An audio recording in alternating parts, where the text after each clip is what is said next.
And a mistake happens now. Let's just, something big, some big mistake, okay?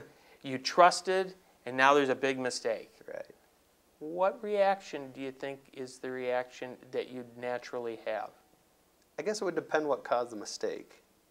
If they had followed the system, followed the structure, I'd say, well, there's something wrong with what we designed here. And if it was them straying too far from what we designed, then I'd probably be a little frustrated with their wanting to do that and doing it. And how would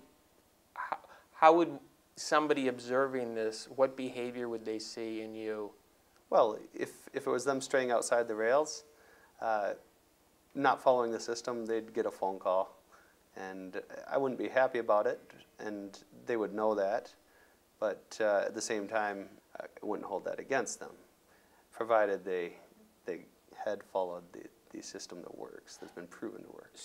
So the word I picked up on was hold it against them. How is the judgment helping? Where does the judgment help you?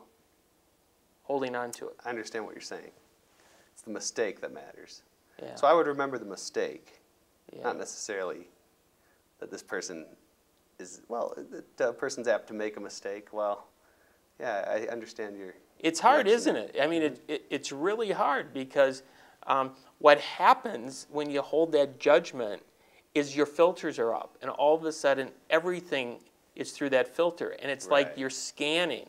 Right. You know, I always take the example of a husband-wife, and the wife really asks the husband not to pick his teeth at the table, right? And so picking, and this is after 6 months of not picking. The filter was up, just waiting to pounce on the one time, right?